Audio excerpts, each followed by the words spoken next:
आपके मतलब जो इसे पहले पढ़ाए थे वैसे नहीं पढ़ना है। मतलब कहने का मतलब कि जो आपका 23-24 का जो सिलेबस था, 23-24 का, उसको नहीं देखना है, समझ लेना। जो आपका इस सत्र जो सिलेबस है ना, 2024-25, इसके सिलेबस के ऊपर चलना है। और इसमें देखो आपकी मैथमेटिक्स हम शुरू से पढ़ाए, कोई चैप्टर इधर का उधर नहीं, एकदम चैप्टर बाई चैप्टर पर चल जाओ। पहला तो तीसरा चौथा से पूरे पूरा पढ़ोगे। यदि बारिश का मौसम है, बारिश नहीं हो रहा है, डेली दिन चल रही कोचिंग, मैं तो कह रहा हूँ कि 3 से 4 महीने में खत्म हो जाएगा, 3 से 4 महीने में। लेकिन बरसात का मौसम है, किसी दिन छुट्टी से चल जाएगी, समझ रहे ना। फिर एबसेंटिंग तो सीनियर तो चलता रहता है, तो उस हिसाब से चल जाएगा। मान लो 6 महीने से पहले लगभग 5 महीने तक खत्म हो जाएगा आपका, 4 5 महीने तक आराम से। तो आपको मतलब जो सिलेबस है उसके हिसाब से चलना है। तो वास्तविक संख्या में पहले पढ़ना था, जो अब पढ़ना है जब उसको देखना है। आपको इस चैप्टर में पढ़ना क्या है, अंक गणित के आधारभूत पर में पहले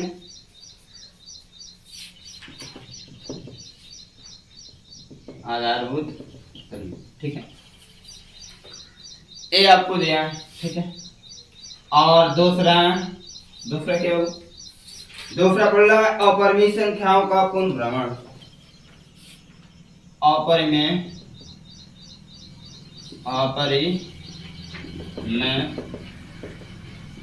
संख्याओं का पुनर्भ्रमण।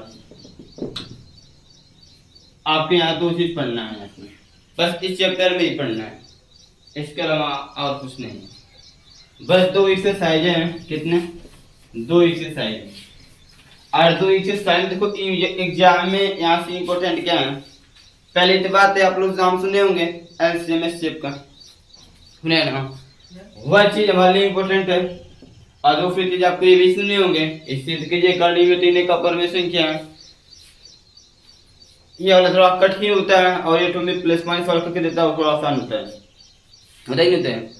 तो वही 2 आपको पढ़ना, 2 एक्सरसाइज पढ़ना, यानी कि जो यूक्लिड विभाजन प्रमेय का था उसको नहीं पढ़ना। आपके जो नई किताब है उसके अनुसार बता रहा हूँ, उसमें ये सब चीजें नहीं पढ़ना। तो आप यहाँ से एक्सरसाइज बाई एक्सरसाइज अपना बेसिक पढ़ते हुए आगे बढ़ना है, ठीक है। बेसिक पढ़ते हुए हर एक पॉइंट को पढ़ते हुए आगे बढ़ना है। तो आपकी सबसे पहले यहाँ से देख लीजिए, आपके जो एक्सरसाइज है लिखते जाओ, जो समझ रहे हैं लिखते जाइए, समझ लीजिए। आपके जो एक्सरसाइज है कौन सा, 1.1, ठीक है। इसके बेसिक कंसेप्ट में बता रहा हूँ, ठीक है, बेसिक कंसेप्ट, ठीक है। इसका बेसिक कंसेप्ट क्या है, तो इसमें सबसे पहले हम जानेंगे भाज्य अभाज्य संख्याएं क्या होती हैं। भाज्य अभाज्य संख्याएं लगभग पता होगा कि नहीं पता है, भाज्य संख्या अभाज्य संख्या। इसमें आपको जानना है कि भाज्य भाज्य संख्याएं क्या होती हैं। भाज्य संख्या इसको क्या बोलते हैं, कंपोजिट नंबर, इन्हें बोलते हैं कंपोजिट नंबर। भाज्य संख्या कौन सी है, भाज्य संख्या। तो इस सिंपल है, भाज्य मतलब कटना, भाज्य मतलब जो अदर किसी संख्या से क्या हो, कट जाए। तो बात यह आती है कि ऐसी संख्या जो एक और किसी अन्य संख्या से भी विभाजित हो, एक खुद और किसी अन्य संख्या से भी, एक से भी होगी, खुद से भी होगी, किसी अन्य संख्या से भी होगी, तो उसको क्या बोलते हैं, भाज्य संख्या कहते हैं। क्या कहते हैं, भाज्य संख्या। सिंपल डेफिनेशन लिख दें, आप लिख लीजिए चलो। ऐसी संख्या जो एक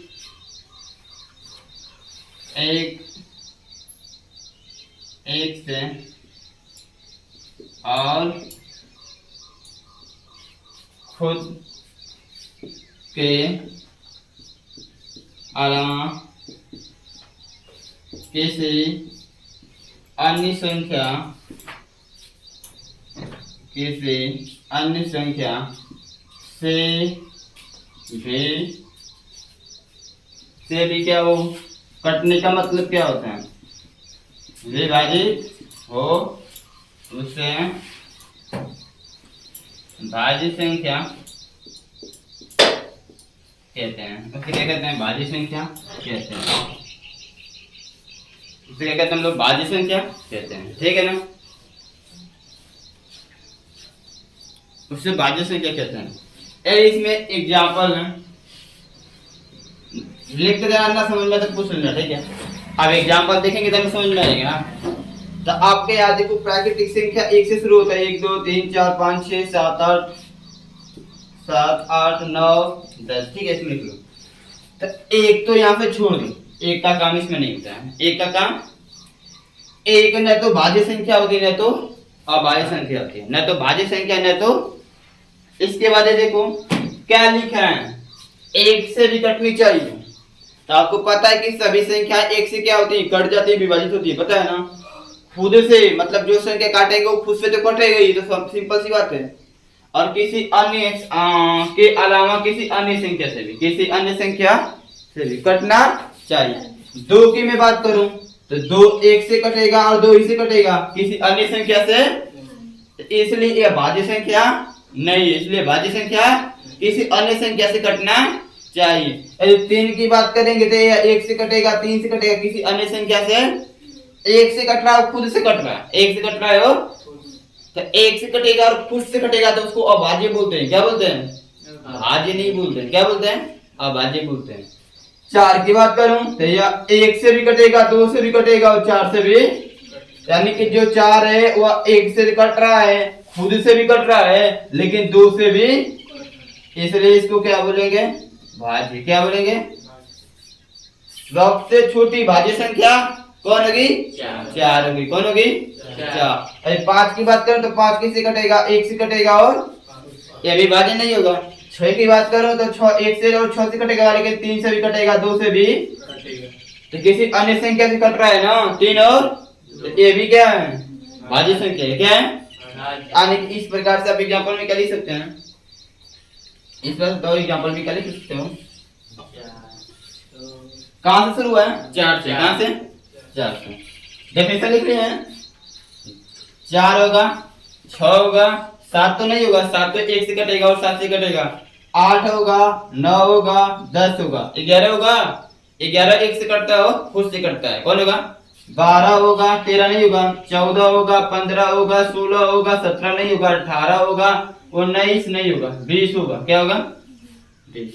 इस तरह से 80 एग्जाम्पल लिखा जा सकते हैं।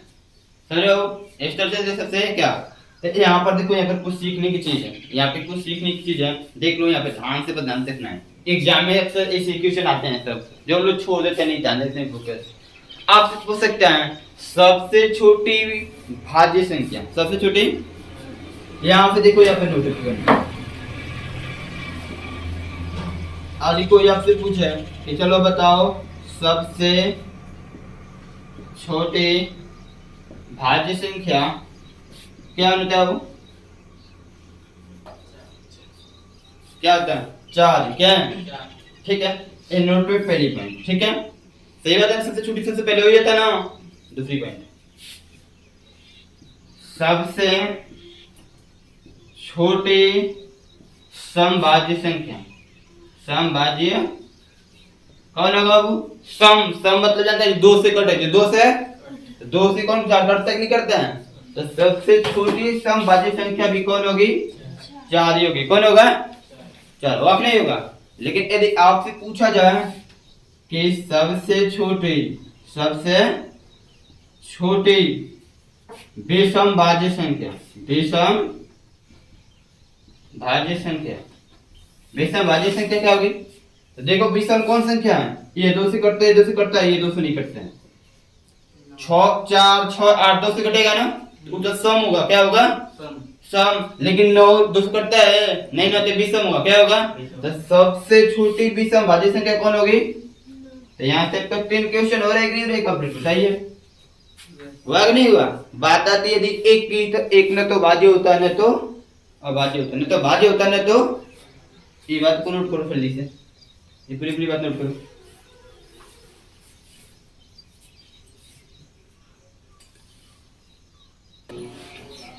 चलिए देखिए।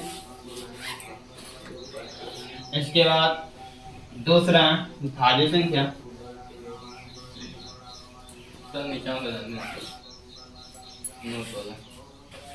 रुकने वाला काम नहीं बाबू, बोल दे रहे हैं, लिख लो।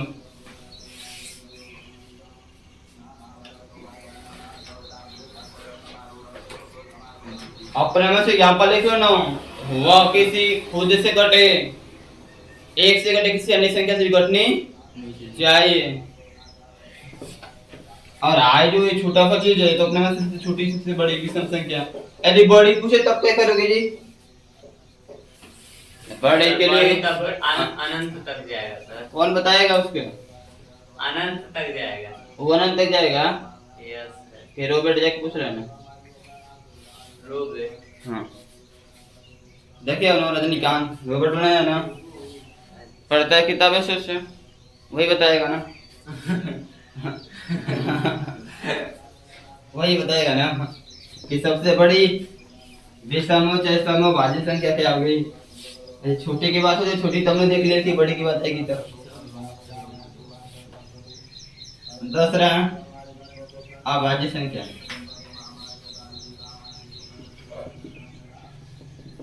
इसको क्या बोलते हैं आप? प्राइम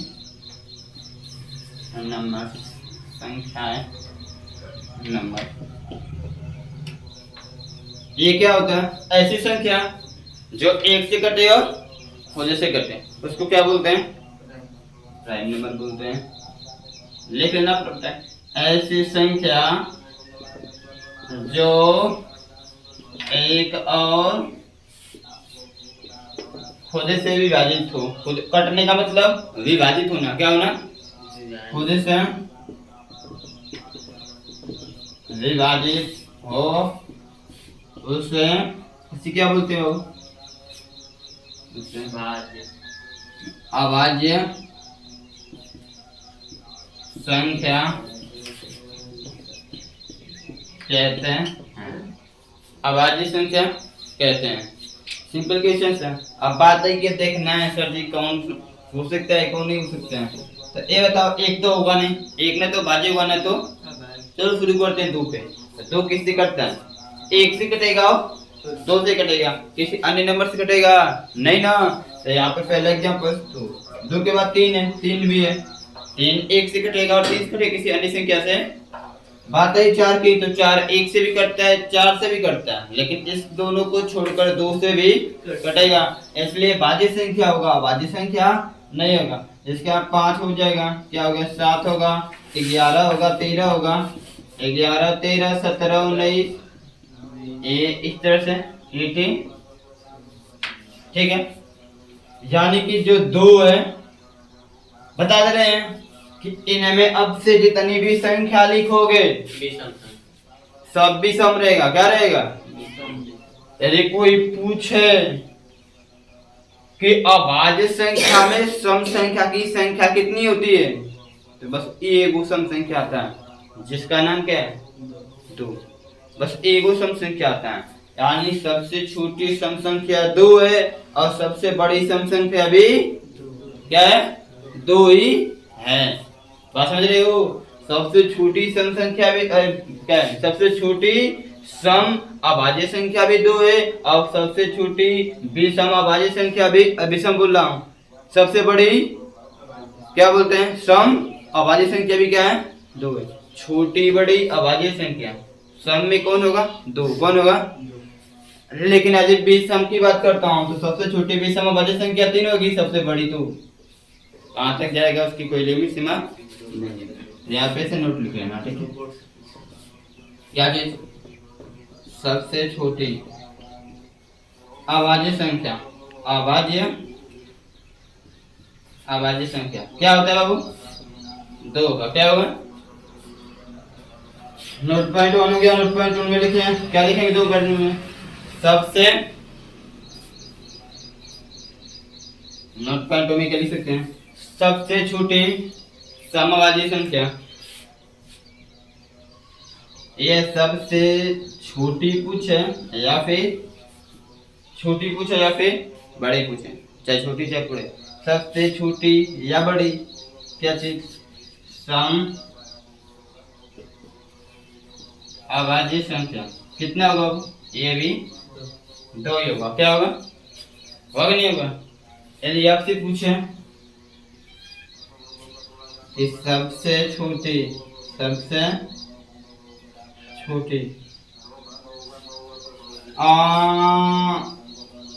क्या बोलेंगे वो? सबसे छोटी विषम अभाज्य संख्या। विषम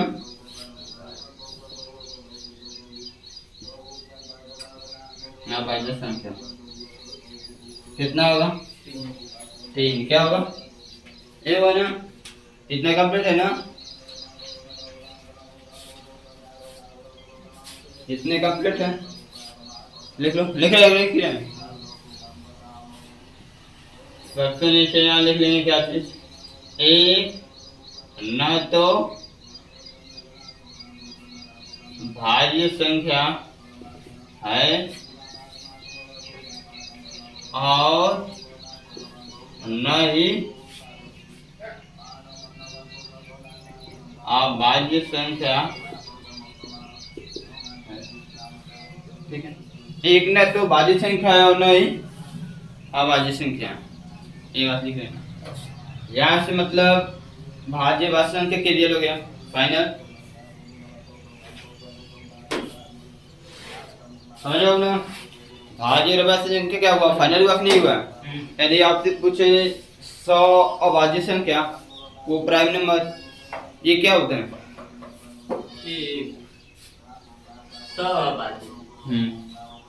तो इस 100 अभाज्य की बात करें तो इसमें कम से कम 2 नंबर होते हैं। कितने संख्याएं होती है? 2 संख्याएं होती है। कितनी होती हैं? वो भी यहाँ पर सीख लेना चाहिए हमको, ताकि क्योंकि 100 अभाज्य संख्याओं का जब एचसीएफ निकाला जाएगा, 100 अभाज्य संख्याओं का जब एचसीएफ आप निकालेंगे, एचसीएफ हमेशा 1 आता है। कितना आता है? एचसीएफ कितना देखो? 1 आता है। एचसीएफ कितना आता है? कैसे 1 आता है? आओ ये सब सारी बातें समझते हैं। देखो, इसकी पूरी तरह से अच्छी तरह से इसका बेसिक चलना है और ध्यान से उस पढ़ते जाओ। इसे साइज में कोई प्रॉब्लम नहीं होगी, इसे साइज में कोई प्रॉब्लम नहीं होगी। हम कुछ छोड़ने वाले नहीं है। हाँ, हमें टाइम भी नहीं देखना है। हमें टाइम भी नहीं देखना है कि हमें कितना समय क्या पढ़ना है। यदि कोई लेक्चर चल रहा है तो उसको ध्यान से पूरी जब तक वो खत्म नहीं हुआ तब तक वो चलता रहेगा। उसको बीच में छोड़ने की आवश्यकता नहीं।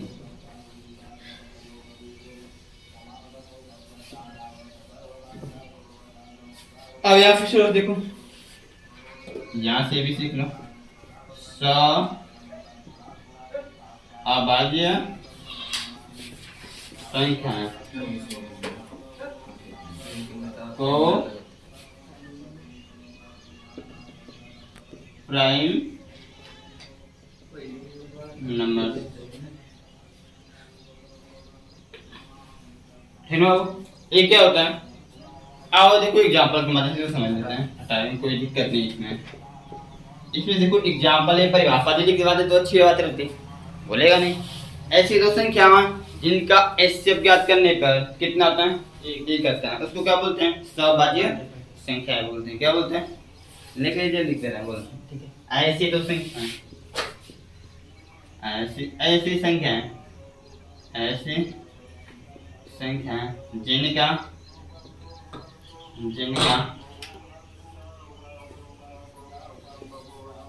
एचसीएफ ज्ञात करने पे,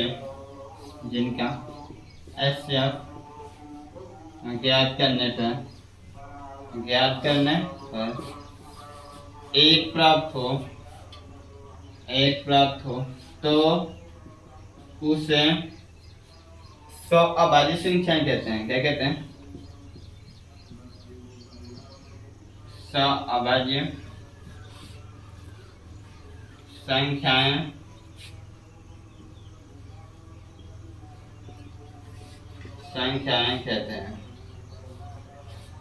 कहते हैं। ठीक है, अब इसको समझना है एग्जांपल के माध्यम से। जिस तो मैथ में कमजोर है थोड़ा फोकस देना इधर। ठीक है, और इसे बताओ एक न तो भाज्य संख्या न तो उसको लेना छोड़ दिए। ठीक है, इसमें वाले 2 नंबर से यहाँ 2 है और 3। यदि इनका एचसीएफ निकालेंगे, देखो ये क्या होता है ना, इसी आपको ऐसा लिख लो, SCF1 हो या ऐसी संख्या लिख लो। जब दो संख्या दिया है उनमें से कोई संख्या उनके अभाज्य गुणनखंड में कोई संख्या कॉमन न हो, कोई संख्या कॉमन एक के अलावा एक के और कोई संख्या कॉमन न हो। क्या ऐसी कोई एक को छोड़कर क्या ऐसी कोई संख्या है जो दो को भी काट दे, तीन को भी काट दे? ऐसी कोई संख्या नहीं है बाबू। एक ही काट सकता है, दो को भी काट सकता है, तीन को भी काट सकता है, और कोई ऐसी संख्या नहीं है जो दो को भी काट दे। और इसलिए एक कौन सी संख्या है? सभाज्य संख्या। लेकिन मैं बात करूं 4 और 8 की, 4 और 8 को दो काट देगा, एक तो काटेगा, दो भी, इसलिए सभाज्य संख्या नहीं है, सभाज्य संख्या नहीं है। यदि मैं बात करता हूँ 3 और 9 का, तब इसमें 3 है ना, 3 भी काट देंगे तो ये भी सभाज्य संख्या नहीं है। यदि मैं बात करता हूँ 10 और 17 की, तब यह होगा, यह क्यों? क्योंकि 10 और 17 केवल एक ही से कटेगा, किससे कटेगा? कोई अदर संख्या कोई ये नहीं है जो 10 के भी काट दे, 17 को भी काट दे। समझ रहे हो ना? तो नहीं काट देते क्या है? सभाज्य संख्या। यही कारण है कि ये बताओ, इसका जब आप HCF निकालेंगे, क्या निकालेंगे? महत्तम समापवर्तक, तो कितना आता है? 1 आता है। क्या प्रॉब्लम है? कोई नहीं प्रॉब्लम। प्रॉब्लम में पूछ सकते हैं, कोई दिक्कत नहीं है। समझ लेने से ये वाला नहीं है, ये वाला नहीं है, ये वाला है। कौन के में क्या नहीं है ये तो आप खुद डिसाइड करना। 60 और 27 से इन्हें बताओ है या नहीं है? 60 3 से कटेगा, 27 भी, इसलिए यह नहीं है। कटेगा, 1 से कटना चाहिए। एक को छोड़कर किसी अन्य संख्या से दोनों नंबर्स कट रहे हैं, डिवाइड हो रहे हैं, विभाजित हो रहे हैं, तो वह सभाज्य संख्या नहीं होगा, वो सभाज्य संख्या नहीं होगा। यदि मैं बात करता हूँ 5 और 12 का, तो 5 से कटेगा, 12 से कटेगा, 3 से कटेगा, 2 से कटेगा, 6 से कटेगा, परंतु ऐसी कोई ये संख्या नहीं है जो 5 और 12 दोनों को कटेगा, नहीं कटेगा। इसलिए क्या सभाज्य संख्या हो गया ना? यहाँ से फाइनल, ठीक है। नोट कर लेंगे आपस में इसको।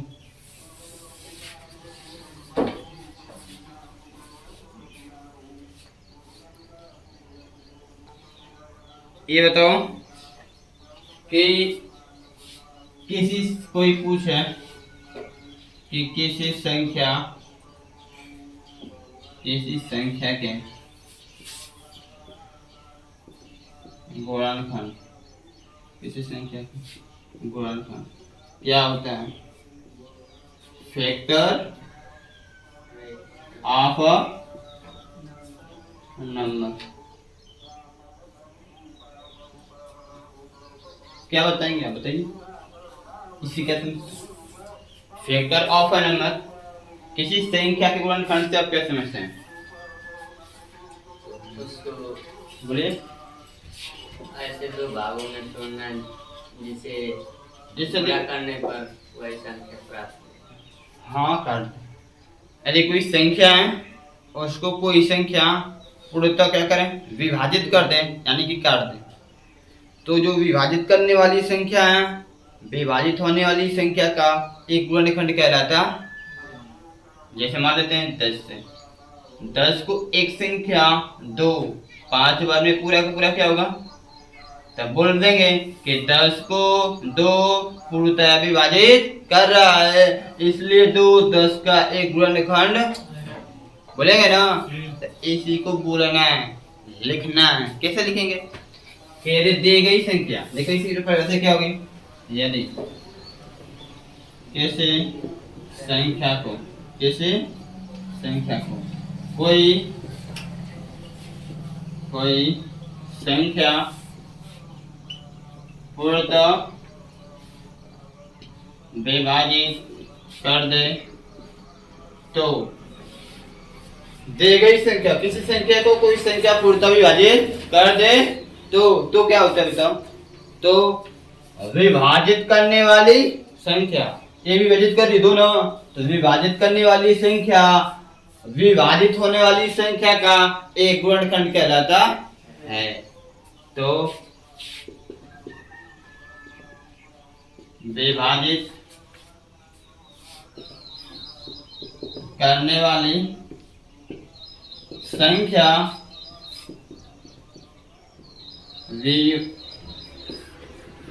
विभाजित होने वाली संख्या का एक गुणनखंड कहलाता है। एक गुणनखंड कहलाता है।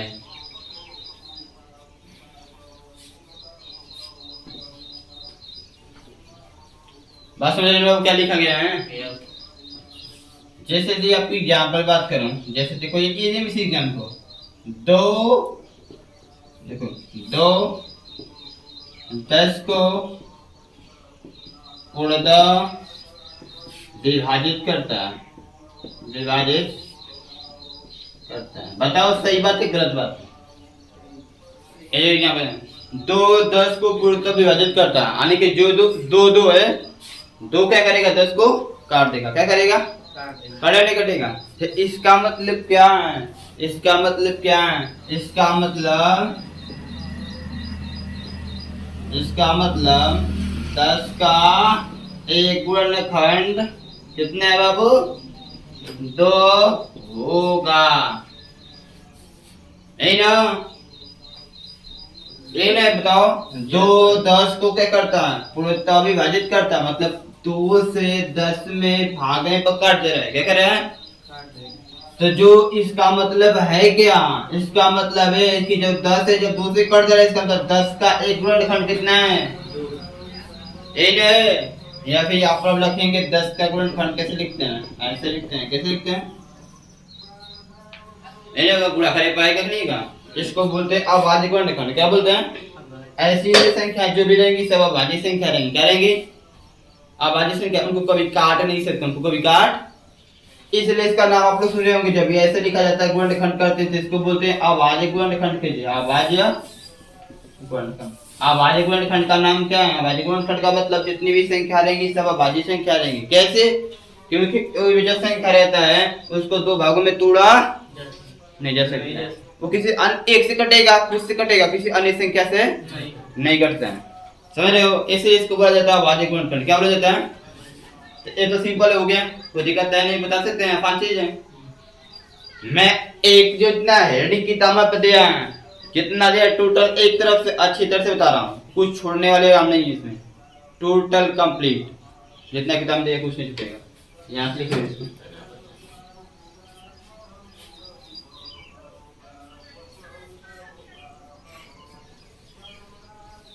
नेक्स्ट हेडिंग है गुणनखंड रिच फैक्टर। ये क्या होता है?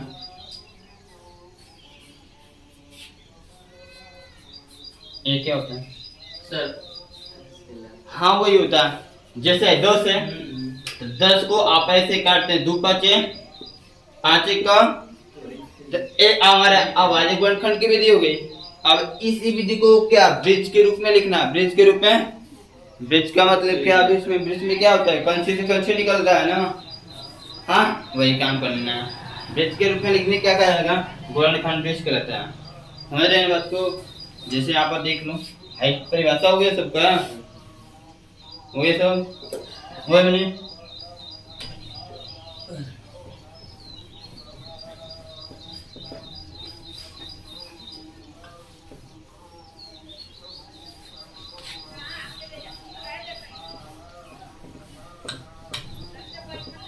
जैसे ए समझना गुणनखंड में क्या है। जैसे 10 है तो आप लोग कैसे काटते हैं? 10 को ऐसे काटते हैं, 2 से 2 5 5 छोटे लिखाएगा। तो आप कैसे काटना है? ये 10 है तो लिख लो 10 किससे कट रहा है? आप लोग ऐसे 2 बना लो। 10 किससे कटेगा? 2 से कटेगा। तो जिससे कटेगा उसको यहाँ लिखना। अब इसी से बात 2 5 हो गया ना। तो अब इससे काम खत्म। 5 किससे कटेगा? 5 से। 5 एक काम। अब एक आगे तो छोड़ देंगे। इसका मतलब 10 का गुणनखंड क्या होगा? 10 से गुणनखंड क्या होगा? 2 गुणे 5। ये वाला ये जो होगा इसे लिखेंगे 2 गुणे 5 क्या लिखेंगे? समझे? जैसे आपको आ गया, देखिए आपसे यहाँ आ गया, जैसे एग्जाम्पल है 16,380। इसको आप ऐसे काटेंगे तो ये 2 से कटेगा नहीं कटेगा? 2 8 है, 2 1 2 9 18 0 है तो ठीक है ना? 2 से अब ये 2 से कटेगा फिर भी क्या क्या स्थान पे क्या है? 0 है। 2 चौक को एक भाग नहीं जाएगी ना, तो 0 बढ़ा देंगे तो 19 2 9 2 5 ठीक है वो नहीं समझे? जब बाहर से 0 बढ़ाएंगे तो अंक एक बढ़ जाएगा, एक अंक क्या होगा? जैसे 2 चौक को 8 कट गया पूरा, 1 2 है, 2 से छोटा हो जाएगा, भाग नहीं जाएगी, यहाँ पर 0 लिखेंगे तो एक अंक तब वो नहीं हो जाएगा, क्या हो जाएगा? 2 9 18 1 बचा 10 2 5 अब तो 2 से कटेगा नहीं क्योंकि क्या क्वेश्चन पे 5 है। 3 का नियम क्या होता है? अंकों को जोड़ेंगे, अंकों को जोड़ेंगे, जोड़ के देखो 4 13 18 कितना होगा? 18 3 से कटता नहीं करता है तो 3 से कटेगा, 3 से काटेंगे 3 एक का कितना बचा? एक हाथ 10 होगा, 3 तरीके 1 बचा 18 19 होगा ना, 3 6 का 3 5 देखो ये भी 3 से कट रहा है, ये भी 3 से, अंकों को जोड़ के देख लीजिए कटेगा नहीं कटेगा? 6 5 11 और कितना 15 हो रहा है ना, 15 3 से कटता है, 3 चौक 12 हासिल कितना एक बचा ना तो 16 3 5 3 5 कितना रहा? सही कटा है ना, 455 होगा ना, कितना होगा? अब एक इससे का क्वेश्चन पे क्या है? 5 है, क्या है ना 5 तो किससे कटेगा? 5 से कटेगा। कि 3 से देख लो 5 4 14 होगा, क्या होगा? तो 14 3 से कटता नहीं, 3 से नहीं कटेगा तो किस पे जाएंगे? 5 पे, क्या क्वेश्चन में 5 है तो 5 से कटेगा। यहाँ पे देख लो 5 9 45 5 1 कम 51 13 7 91 होता है नहीं होता है? 13 7 यानी 7 से कटेगा, किससे? 7 से कटने 13 7 है, आप 13 किससे कटता है? नीचे का के तो ये हमारा बाजे गुणनखंड भी हो गया जो हम लोग पढ़े हैं, क्या पढ़े हैं? जो हम लोग पढ़े हैं वैसे ही काटते नहीं करते हैं, लेकिन जब इसका हम लोग इसका क्या बोलते हैं 16,380 का गुणनखंड भी बनाते हैं तो कैसे बनाएंगे? देखो यहाँ पर अब क्या 16,380 ये पहले किससे कटेगा? 2 से। किससे कटेगा? पहले स्टेप 2 से कटाएगा, किससे कटाएगा? तो 2 से काटेंगे कितना बचेगा? 8,190 नहीं बचेगा? अभी भाग करो, अब इसको काटोगे, ये किससे कटेगा? ये भी 2 से कटेगा, किससे कटेगा?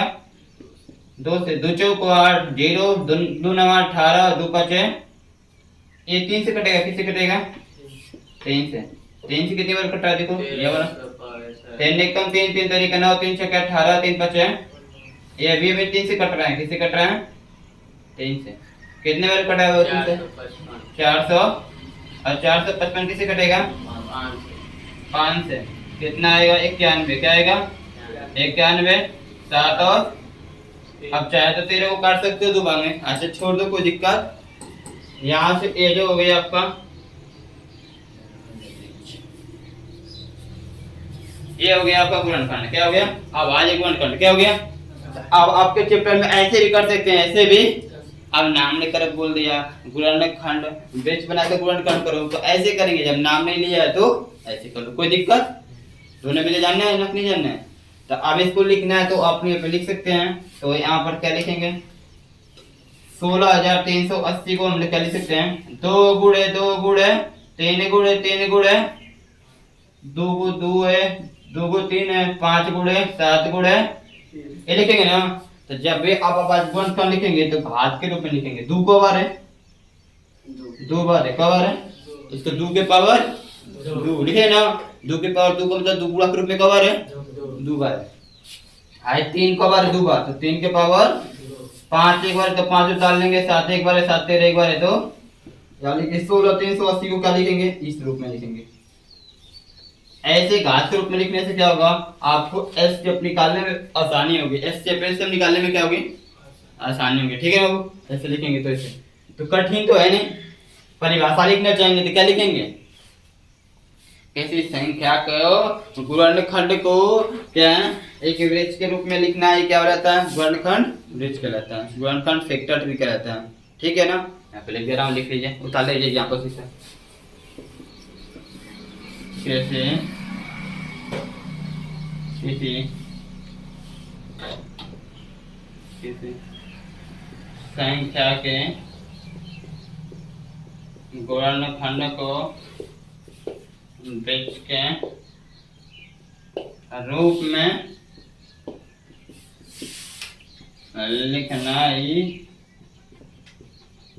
गुणनखंड ब्रिज कहलाता है। ऐसे एग्जाम्पल, एक एग्जाम्पल यहाँ पर है, एक यहाँ पर है।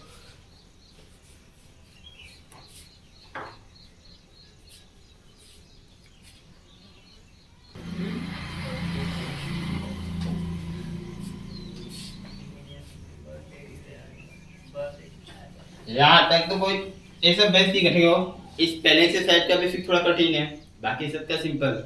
मैं सर का किताब में जितनी पॉइंट दिया है, मैं हर एक पॉइंट को समझाते हुए चल रहा हूँ, उसको कोई भी पॉइंट छोड़ना नहीं है। आप किताब को क्या देख सकते हैं, कोई पॉइंट छोटे हैं, एक तरफ से सब चल रहा है, कोई छूटेगा नहीं।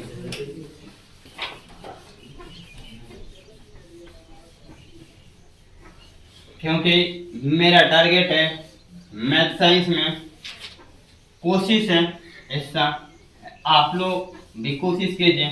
मैं कोशिश करके क्या कर सकता हूँ, तो आपको ज्ञान दे सकता हूँ। एग्जाम में बैठ के कापी तो मैं लिख सकता हूँ,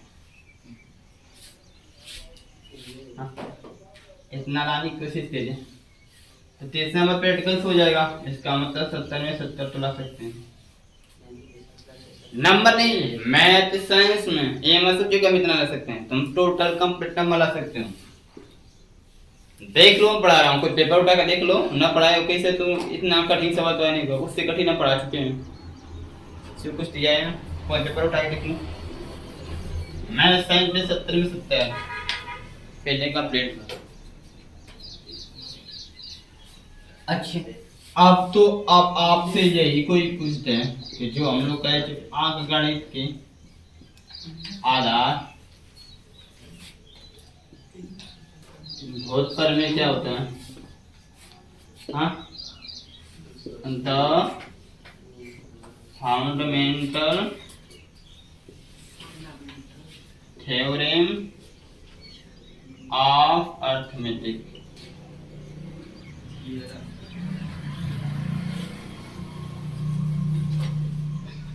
चलो, ये क्या होता है, अंकगणित की आधारभूत प्रमेय, बहुत अच्छी चीज है। तो जो संख्या किसी अन्य संख्या से कटेगी तो संख्या खुद क्या होगी, जो संख्या किसी अन्य संख्या से भी कटेगी, जैसे मैंने 5, 10, 7, 8 जब ये पे लिया हो, कितना लिए थे, 68,300। ये संख्या किसी अन्य संख्या से कटेगी नहीं कटेगी, ये संख्या खुद क्या कहलाएगी, भाज्य कंपोजिट नंबर करेगी नहीं करेगी, सिंपल बात है। यानी कि भाज्य संख्या को जब इसमें काटे हैं तो 2 के पावर 2, 3 के पावर 2, 5, 7, 13 2 क्या है, अभाज्य संख्या ही पढ़ कर कर रहा हूँ। 3 क्या है, अभाज्य संख्या। 5 क्या है, अभाज्य संख्या। 7 क्या, अभाज्य संख्या। अभाज्य है ना। 13 क्या है, अभाज्य संख्या। सारी क्या है, अभाज्य संख्या नहीं है। अब बात है क्या चीज कि आप लोग 68,380 को लिखे होंगे 2 गुणे 2 गुणे 3 गुणे 3 गुणे 5 गुणे 7 गुणे, तो अंकगणित की आधारभूत प्रमेय यह बोलता है कि किसी भी भाज्य संख्या का जो अभाज्य गुणनखंड होता है, जो अभाज्य, मैं आपको बता देता हूं कि अंकगणित की आधारभूत प्रमेय है क्या, आधारभूत एकदम सिंपल, एकदम 100% फिक्स है। वो प्रमेय यह बाबू कि किसी भी भाज्य संख्या का जो अभाज्य गुणनखंड होगा उसको किसी भी क्रम में लिख सकते हो। और न समझे तो यहाँ पर देख लो, 5, 6, छोड़ो, 10 का गुणनखंड 2 गुणे, चाहे 2 गुणे 5 लिखो, चाहे 5 गुणे, चाहे घटते क्रम में, चाहे अब चाहे दोनों में से कोई नहीं। जैसे यहाँ पर तुम इसको क्या लिख सकते हो, इसको ऐसे 3 गुणे 2 गुणे 5 गुणे 3 गुणे 2 गुणे 13 गुणे 7 लिख सकते हो। क्या कोई दिक्कत है क्या, गुणा करेंगे तो उतना ही आएगा ना। अंकगणित का आधारभूत प्रमेय यही बोलता है कि किसी भाज्य संख्या का जब अभाज्य गुणनखंड करेंगे तो जो अभाज्य गुणनखंड में संख्या आएंगे उसको किसी भी क्रम में क्या कर सकते हैं, लिख सकते हैं। नहीं समझे? नहीं समझे बोल दो। समझे। किसी भी क्रम में क्या कर सकते हैं, लिख सकते हैं। जैसे मान लीजिए आपके पास 20 है, क्या है 20 है, 20 को क्या लिखोगे 20 से गुणनखंड 2 दूना क्या है 4 4 5 है। अच्छा 20 में तो ये वो संख्या है ना, 30 ले लो, क्या लेते हैं 23 या 40 40 40 40 50 50 में भी तो ये संख्या आएगी। चलो ठीक है, आपके सामने इसको काटो, 2 से कितना होगा 43 कितना बचेगा, 43 वो कटेगा नहीं कटता किसी से, वो नहीं कटता। अब 84 करेंगे तो 42 होगा, क्या होगा 42 2 से कटेगा और ये 3 से और फिर ये, ठीक है ना, ये वो ना। अब इसको किसी भी क्रम में तुम, ये लिखा है बढ़ते क्रम में, ये लिखा है बढ़ते क्रम में, आने की किस क्रम में बढ़ते का मतलब क्या, आरोही क्रम में, किसमें, और इसको यदि घटते क्रम में लिखना है तो ये आपका घटते क्रम हो गया और वही क्रम हो गया। यदि आपको किसी भी क्रम में नहीं लिखना है तो आप इसको लिख सकते हैं 3 गुणे 7 गुणे 2 गुणे, ऐसे तो लिख सकते हैं। ऐसा किसने कहा है, इसमें कोई का और नहीं करेगा, गुणा खाएंगे कितना आएगा 84 21 का पर में अंकगणित के आधारभूत प्रमेय। बस ये सिंपल से, इसमें कोई डेफिनेशन नहीं लिखना है, समझे। लिख दें डेफिनेशन क्या, यदि कोई अभाज्य संख्या है उसको अभाज्य गुणनखंड के रूप में लिख सकते हैं और अभाज्य गुणनखंड को किसी भी क्रम में लिख सकते हैं। अंकगणित के आधारभूत प्रमेय के अनुसार लिखना है तो लिख लो, बोल दे रहा हूँ, लिख लो लिख लो लिख लो। अंकगणित के आधारभूत प्रमेय के अनुसार, अंकगणित की आधारभूत प्रमेय के अनुसार किसी भी भाज्य संख्या के आधारभूत प्रमेय, अंकगणित की आधारभूत प्रमेय के अनुसार किसी भी भाज्य संख्या के गुणनखंड को, भाज्य संख्या के गुणनखंड को अभाज्य संख्याओं के रूप में व्यक्त कर सकते हैं, व्यक्त कर सकते हैं, अभाज्य संख्याओं के रूप में व्यक्त कर सकते हैं, जिसे अभाज्य गुणनखंड कहते हैं, जिसे अभाज्य गुणनखंड कहते हैं।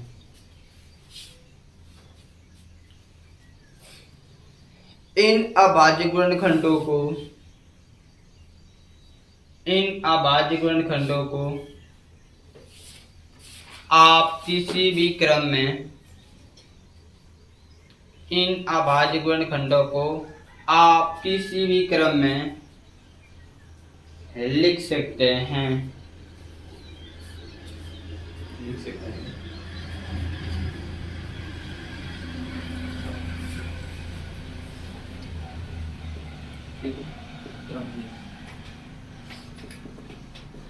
ठीक है, एग्जाम्पल लिखना है, तो ये हमारा गुणनखंड होगा, ठीक है।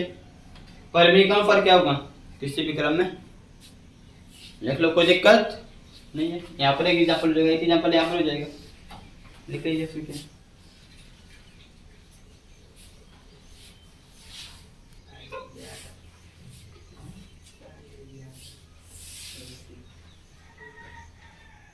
चलो अब आपके एक्सरसाइज पे चलते हैं। वो सब आपके साइज का ही सब चल रहा है, वैसे कैसी बात थी ना, साइज इतना कुछ लिखाया गया है, सब आपकी एक्सरसाइज क्या है, किसी एक्सरसाइज क्या है, 1.1 क्या है। अब यहाँ पे जो मेन चीज है, एग्जाम में यहाँ से भी क्वेश्चन आता है, जो पढ़े वहां से भी आ सकता है, उसमें कोई दिक्कत नहीं, कहीं से भी आ सकते हैं क्वेश्चन। जितना पढ़े किताबी में क्या है, कहीं से उठा कर पूछ सकते हैं क्वेश्चन। पढ़े रहेंगे तो कोई दिक्कत नहीं, जब कोई चीज पढ़ते हैं ध्यान से घर जाके कितना पढ़े हैं उसको आधा घंटा रिविजन कर लेंगे, याद हो जाएगा, टेंशन खत्म। अब कितना पढ़े उससे मतलब नहीं है, उसको रिविजन करके याद कर लीजिए। या आपका नेक्स्ट हेडिंग इसमें है अभाज्य संख्याओं अभाज्य गुणनखंड अभाज्य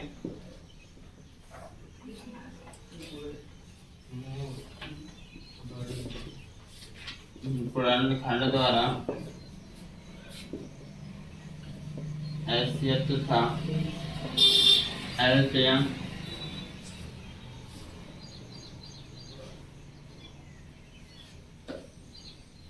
ज्ञात करना। इस सिंपल चीज देखिए, आपको यदि एलसीएम निकालना है, क्या निकालना है? एलसीएम, या तो इसको बढ़िया समझ लेते हैं, वहाँ पे एग्जाम्पल देखिए। एलसीएम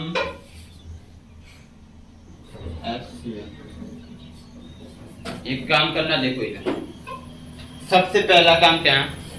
दोनों में से किसी को ज्ञात करना, दोनों में से कोई ज्ञात करना। जो भी संख्या देगा उसको अभाज्य गुणनखंड के घात के रूप में लिख लेंगे। अभाज्य गुणनखंड करेंगे, घात जो भी बताएंगे होता है 2 की पावर 2 से लिख लेंगे। घात के रूप में लिखने से क्या होता है? देखो, यदि सबसे पहला काम दोनों में कॉमन है, दोनों में कॉमन क्या चीज है? सबसे पहले काम कहते हैं सर्वप्रथम, सबसे पहले दी गई संख्या, दी गई संख्या को अभाज्य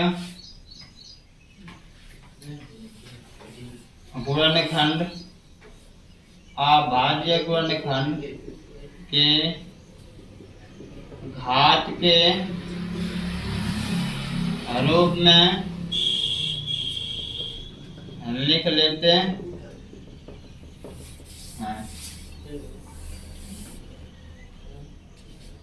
ठीक है ना बाबू? इसमें तो पहले काम, इस बात को समझ रहे नहीं समझ रहे? चाहे एलसीएम निकालना हो चाहे एचसीएफ निकालना हो, सबसे पहला काम क्या है? जो भी आपको संख्या दिया रहेगा उसको अभाज्य गुणनखंड के घात के रूप में लिखेंगे, अभाज्य गुणनखंड के घात के रूप में। उसके बाद देखो, यदि एलसीएम लिखना है तो एलसीएम का मान बड़ा होता है, एचसीएफ का मान छोटा होता है। एलसीएम का मान क्या होता है? बड़ा होता है।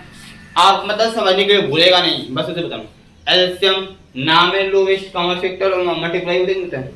लोवेस्ट कॉमन मल्टीप्लाई क्या है? हाईएस्ट कॉमन फैक्टर होता है कि नहीं होता है? Common factor. तो यहाँ लोवेस्ट है तो लोवेस्ट का मतलब छोटा होता है, लेकिन उसका उल्टा बड़ा। ठीक, क्या करना है? इसीलिए देखो हाईएस्ट बड़ा है, तो इसीलिए सवाल में जब बड़ी से बड़ी पूछता है तो एचसीएफ निकालते हैं। क्या निकालते हैं? जब कभी कभी सवाल में क्या होता है, लिख कर देता है पेटियों की संख्या इतनी है, इसमें इतने आम इतने आम है, ऐसे पूछता है तो उसमें बड़े से बड़ी संख्या कितनी होगी पूछता है। जब बड़े से बड़े पूछेगा तो क्या लिखेंगे? मैं यहाँ पर ये समझा रहा हूँ कि जैसे एलसीएम एचसीएफ निकालते हैं, जो मान आता है एलसीएम का मान क्या होता है? दो संख्या, एचसीएफ का मान क्या होगा? छोटा होगा। क्या होगा? मैं ये बात आपसे कह रहा हूँ, यदि दो संख्या दिया है उसका एलसीएम एचसीएफ निकालना है तो एलसीएम हमेशा बड़ा होता है, एचसीएफ हमेशा हो सकता है दोनों बराबर हो जाए, हो सकता है दोनों बराबर हो सकता है, दोनों बराबर हो सकता है, लेकिन दोनों अधिक बोल दूं बताओ, एक कभी बड़ा नहीं हो सकता है। एचसीएफ कभी किसके अपेक्षा? एलसीएम के अपेक्षा। ठीक एक कंडीशन है बाबू कि जो सभी में उभयनिष्ठ मिलेगा। ठीक है, इसमें हमेशा बड़ी घात लिखते हैं। क्या लिखते हैं? बड़ी घात। आओ समझा देता हूँ ऐसे। इसमें बड़ी घात लिखते हैं, बड़ी घात वाली संख्या लिखते हैं। इसमें छोटी घात वाली संख्या लिखते हैं। ठीक है, जैसे मान लेते हैं आपके पास 18 है, ठीक है, और 42 है। इसका मुझे एचसीएफ निकालना है और एलसीएम निकालना है। तो सबसे पहले आप करेंगे क्या? इनका अभाज्य गुणनखंड लिखेंगे। किस रूप में? घात के रूप में, घात के। तो अब बताओ 18 कह ही सकते हो, 2 दूना के 2 3 के 6 6 2 3 1 3 बाबू। इसका मतलब घात के रूप में क्या लिखेंगे? दो 3 के पावर लिखेंगे। 3 कब आ रहे, दो बार एक नहीं है, 3 तरीके है 9 दूना के, ठीक है ना, कुछ लिखेंगे। ये सब रफ पे करना है, क्या करना है, रफ पे। ठीक उस तरह 42 है, 42 को 2 से 21, 3 7 18 या तो गुणा 3 गुणा 7 होगा नहीं होगा। इसी घात एक है, कुछ नहीं कह सकता। मेरी सुगर बाबू दूध तय के 6 6 पाते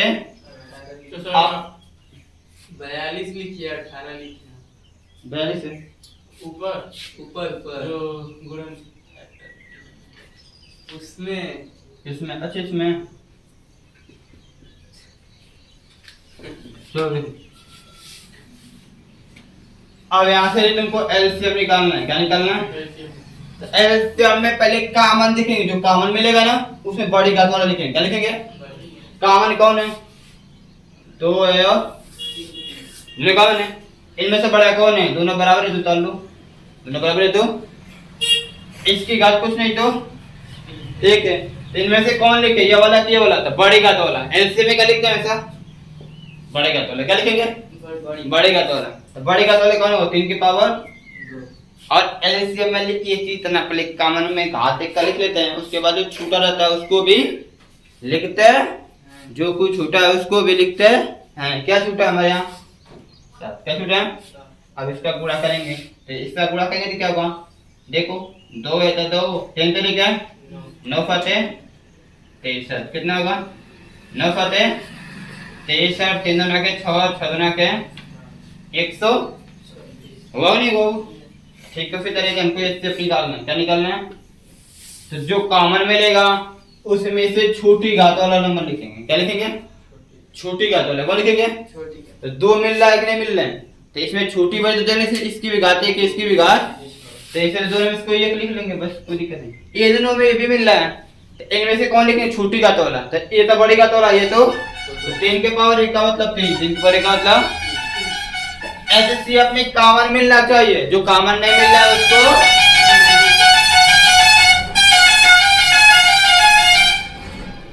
जो कॉमन नहीं मिलता है उसको नहीं लिखते हैं, उसको नहीं लिखते हैं, जो कॉमन नहीं मिलता है उसको नहीं लिखते हैं। तो जो कॉमन नहीं मिल रहा, 2 ही था मिल रहा है, जो मिल रहा है उसमें लिख लिया 3 दूना के 10। आपको कितना हो गया, एससीएफ कितना हो गया, 6 एससीएफ कितना हो गया, तो चाहे आपका 2 संख्याओं का एससीएफ सब निकालना हो, चाहे 3 संख्या हो, सब में एक काम करना है। हाँ बस ये देखना है एससीएफ में 3 गो रहेगा, तो तीनों संख्या में कौन मिलना चाहिए, 2 गो है तो दोनों में। और इसमें क्या करना है, जो घात के रूप में लिखेंगे तो घात छोटी वाली घात लिखते हैं, कौन लिखते हैं, और इसमें बड़ी वाली घात लिखते हैं, कौन लिखते हैं, बस इतना याद देखना है। लेकर एक एग्जांपल दे रहा हूं, उसको कीजिए, एक एग्जांपल दे रहा हूं, कीजिए।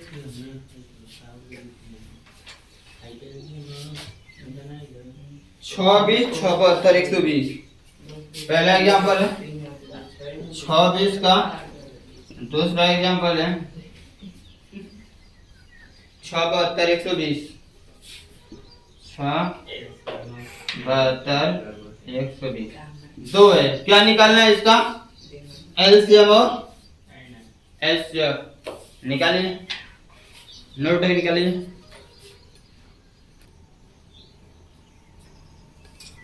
निकालिए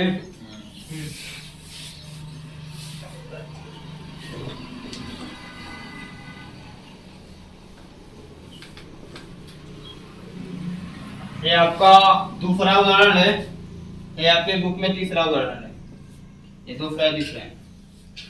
यहाँ तक मैंने बता दिया, अब कल ये तो भी बता दे रहा हूँ।